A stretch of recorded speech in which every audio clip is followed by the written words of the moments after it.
కూడా నేను చెప్పుకోలేదు సార్. హాస్పిటల్లో చదువుకుంటామని చెప్పలేదు సార్.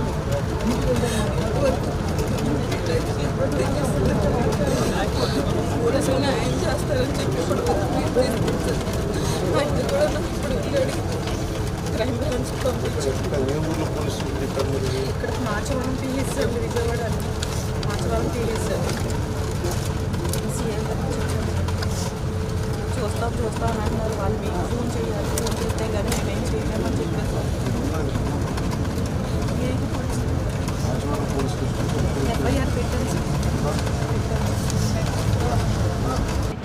నమస్కారం సార్. నా దగ్గరికి శివకుమారి గారు అని చెప్పి జార్జ్ ఇన్స్టిట్యూట్లో గ్లోబల్ హెల్త్ ప్రైవేట్ కంపెనీలో పనిచేస్తున్నారు. వాళ్ళు మన అమ్మాయిని ఒక 8 months బ్యాక్ కిడ్నాప్ చేశారని ఒక కేసు వచ్చింది సార్. వాళ్ళ అమ్మాయిని అది 8 months, అది మనకి ఎఫ్ఐఆర్ కూడా ఉంది సార్. ఒకసారి మీరు చూసి కొంచెం ఒకసారి నాకు అప్డేట్ ఇవ్వండి sir please sir. Request sir please sir.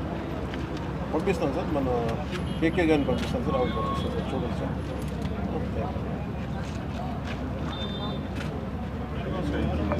మీరు వెళ్ళండి అమ్మా, ఒకసారి వెళ్ళి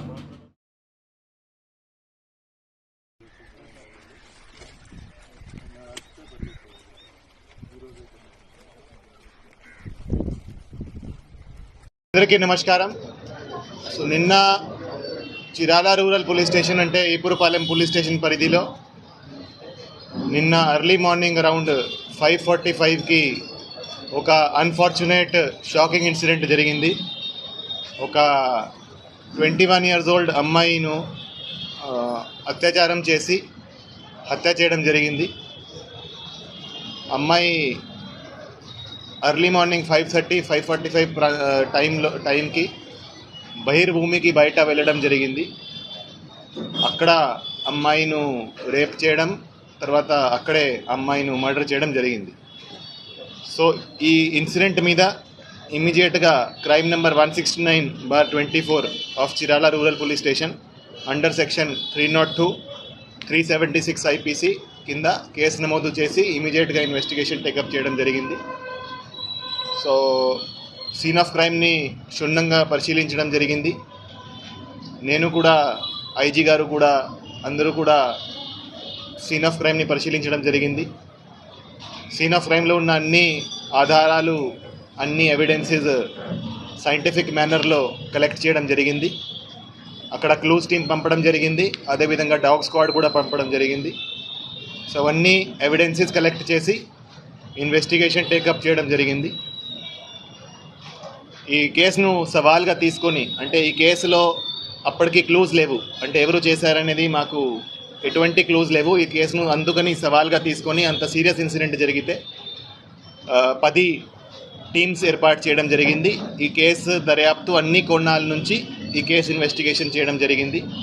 సో మన అడిషనల్ ఎస్పీ బాపట్ల విఠలేశ్వర్ గారి ఆధ్వర్యంలో DSP Chirala and DSP Bapatla, అదేవిధంగా ఇన్స్పెక్టర్స్ అండ్ సబ్ ఇన్స్పెక్టర్స్ కింద 10 టీంలు ఏర్పాటు చేసి అన్ని కోణాల నుంచి దర్యాప్తు స్టార్ట్ చేయడం జరిగింది. ఇన్వెస్టిగేషన్ పరంగా ఈరోజు సాయంత్రం చిరాల అవుట్స్కర్ట్స్లో హై రెస్టారెంట్ దగ్గర 3 ముద్దాయిలని అరెస్ట్ చేయడం జరిగింది.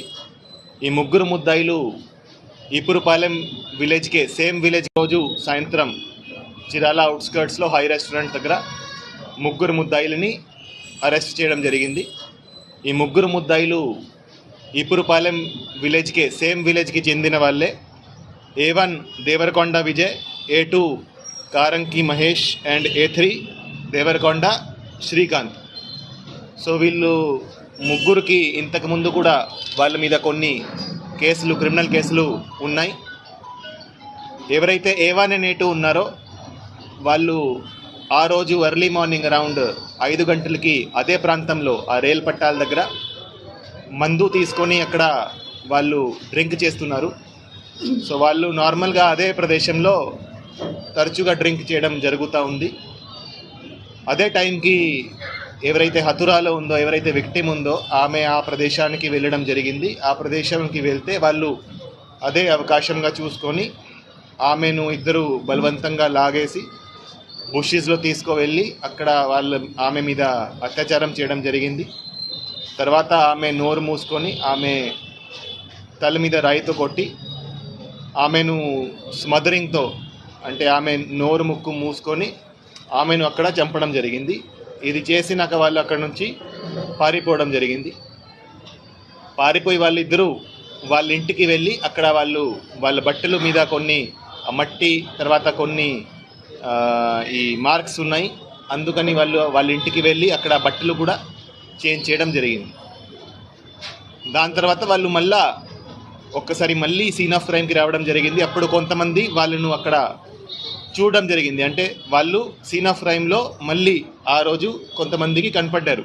ఎప్పుడైతే బాడీ దొరికే ఆ టైంకి మళ్ళీ కనపడ్డారు.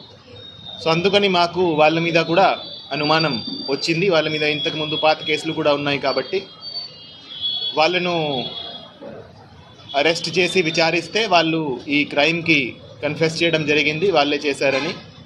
సో ఎవరైతే A1 and A2 ఉన్నారో వాళ్ళు ఇద్దరు కలిసి ఆమెను బలవంతంగా అత్యాచారం చేయడం జరిగింది.